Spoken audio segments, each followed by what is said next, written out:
बिल्कुल, उनका मनोबल तो टूटा है। लगातार छापेमारी हो रही है। उनके हथियार बरामद किए जा रहे हैं। उनके जो ठिकाने हैं, उनको ध्वस्त किए जा रहे हैं। तो एक बौखलाहट तो है। और विगत दिनों आपने देखा होगा कि कई उनके बड़े नेता, जिन पर करोड़ों को इनाम थे, वो उनकी गिरफ्तारी हुई। तो नक्सली में एक बौखलाहट तो है, एक छटपटाहट है।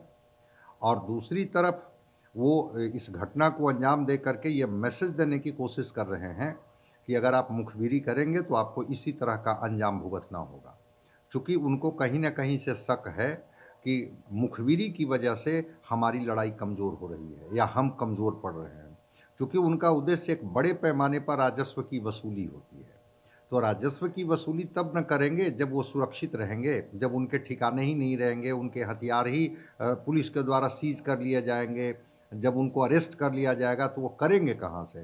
तो इसको लेकर के वो एक उनके अंदर की जो बौखलाहट है, उसी का ये रिफ्लेक्शन है, उसी की ये प्रतिक्रिया है गया की घटना।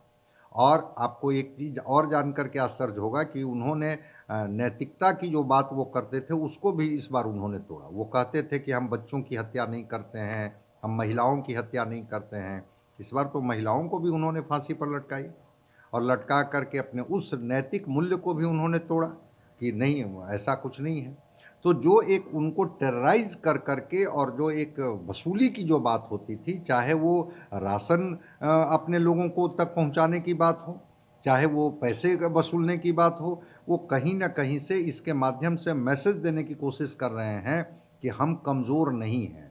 और एक भय भी पैदा करने की कोशिश कर रहे हैं उन लोगों को, जिन इलाकों में ये मानते हैं कि ये मेरा मजबूत गढ़ है। अब गया के उस इलाके में जो सीआरपीएफ का जो कोबरा है, उसने बहुत हद तक कामयाबी पाई है। एक तरह से इन लोगों के हर ठिकाने को उसने ध्वस्त कर दिया। स्टेट पुलिस ने भी वहाँ कई थाने बना दी है और बना करके इनको वहाँ से भागने पर मजबूर कर दिया है। तो ये इनकी बौखलाहट है, ये इनकी छटपटाहट है। और ख़ास करके जो वहाँ के कमज़ोर लोग हैं, जो उस इलाके में रहते हैं, उनको फांसी पर लटका करके बाकी लोगों के अंदर में ये दहशत पैदा करना चाहते हैं, मैसेज देने की कोशिश करना चाहते हैं कि आपको अगर किसी भी तरह की सूचना अगर हमारे बारे में आप लोगों ने दी, जैसा कि शक लग रहा है, जिस परिवार को भी इन्होंने फांसी पर लटकाई है, शायद कुछ नक्सली उनके यहाँ ठहरे थे, खाना भी खाए थे। तो इनको शक लग रहा है कि चूँकि आज तो युग है टेक्नोलॉजी का, सूचना तंत्र का युग है कि कहीं से एक सूचना पुलिस को देने में इन लोगों की भी भूमिका होती है। और इसीलिए कि अगर आप सूचना किसी भी तरह से पुलिस को आपके माध्यम से मिलती है, तो आपको भी हम वही अंजाम भुगतना पड़ेगा, जिस अंजाम को हमने अभी वहाँ दिया है। तो ये एक भय पैदा करने के लिए, टेरराइज़ करने के लिए, चूँकि इनके आधार कमज़ोर हो रहे हैं, ये खुद अपने को कमज़ोर महसूस कर रहे हैं।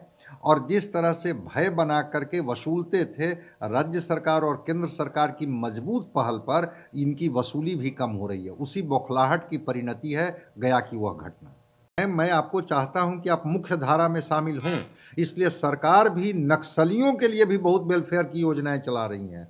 वैसे नौजवान जो कहीं न कहीं से कुंठित हो जाते हैं, इन लोगों के प्रभाव में आकर के, नक्सली साहित्य पढ़ करके, उनको कुंठा से निकालने में सरकार बहुत हद तक कामयाब भी हुई है।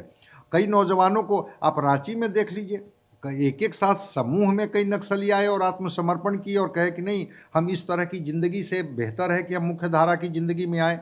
सरकार ने हमें नौकरी दी है, हमारे बच्चों की पढ़ाई की गारंटी दी है, हमारे गाँव तक सड़क और बिजली पहुँचाई है, हमारे लिए रोज़गार की व्यवस्था की है, हमारे घर की महिलाओं के लिए व्यवस्था की है। तो सरकार का ये पहल भी निश्चित रूप से वो जो नौजवानों को जो लोग ये बरगलाते थे, भटकाते थे, कुंठित करते थे, उसमें सरकार को सफलता मिली है। और उससे भी नक्सली जो हैं अपने को कमज़ोर महसूस कर रहे हैं कि सरकार की ये सारी वेलफेयर योजनाएँ हमें और मजबूत नहीं होने दे रही है। इसलिए इसका एक बड़ा रोल है।